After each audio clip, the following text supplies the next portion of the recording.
In this video, we will show you how to customize the controls on your Venu SQ2 series smartwatch.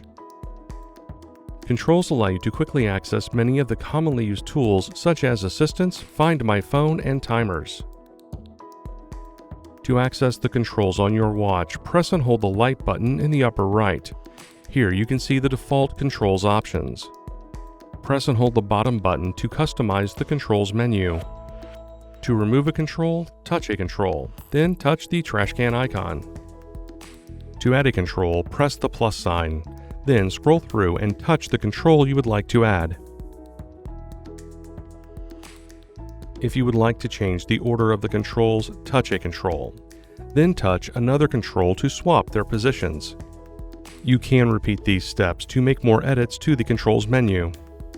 When you are done making changes to the controls, press the bottom button. This will save your changes. And that's it. You can now customize the controls on your Venu SQ2 series smartwatch. For more help, please visit support.garmin.com. Thanks for watching.